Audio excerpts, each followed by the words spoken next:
नमस्कार, मी doctor Rajendra Sonawane, general surgeon आणि प्रोक्टॉलॉजिस्ट. पाईल्स या रोगाबद्दलच्या माहितीची मेडिकल मॅनेजमेंट आणि लाईफस्टाईल मॅनेजमेंट याबद्दल चर्चा करणार आहोत. पण मागच्या व्हिडिओतच बघितलंय की पाईल्सच्या ग्रेड्स असतात. त्यात ग्रेड 1, ग्रेड 2, ग्रेड 3, ग्रेड 4 अशा ग्रेड्स आहेत.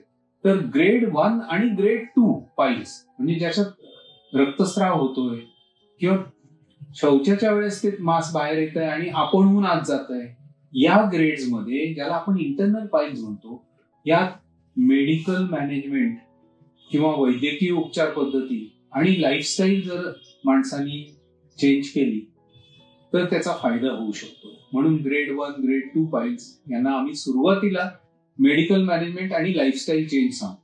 लाईफस्टाईल चेंज मध्ये हाय फायबर डाएट म्हणजे पालेभाज्या, सॅलड्स, फ्रुट्स आणि भरपूर पाणी पिणे, तसंच योगा वगैरे करणे हे येतं. याचबरोबर कळ आल्याशिवाय शौचघरात म्हणजे लॅबोरेटरीत जाऊन बसायचं नाही आणि कळ आलेली असताना ती दाबायची नाही. याला म्हणतात टॉयलेट ट्रेनिंग. काही काही लोकांना सवय होते की एक ठराविक वेळे कळ आलेली नसताना सुद्धा जाऊन बसणं, मग होत नाही म्हणून पेपर वाचणं, चहा पिणं, लोक मशेरी लावणं, हे सगळे प्रकार घडतात. तर कळ आलेली असताना शौचालयाला भेट दिली पाहिजे आणि कळ आलेली नसताना उगीच तिकडे जाऊन बसून वेळ वाया नसतो घालवायचा. त्यामुळे कॉन्स्टिपेशनची सवय होते. तर ही झाली लाईफस्टाईल मध्ये बदल, आपल्या दिनचर्येत बदल. याचबरोबर जेव्हा तुम्हाला रक्तस्राव होतो आणि पाईल्सची लक्षणं दिसतात त्यावेळेस तुम्ही डॉक्टरांकडे जातात. तर डॉक्टर सुरुवातीला तुम्हाला काही औषधं देतात. या औषधांमध्ये मुख्यत्वे आपल्याला शौच सॉफ्ट किंवा पातळ व्हावं, ज्या योगे आतमध्ये घर्षण होणार नाही आणि रक्तस्राव होणार नाही आणि तिथलं प्रेशर वाढणार नाही, यासाठी काही चूर्ण, इसबगोल ह्यात महत्वाचं चूर्ण आहे, चूर्ण किंवा औषधं दिली जातात, ती रेग्युलरली घ्यावी. दुसरं म्हणजे काही क्रीम्स दिली जातात.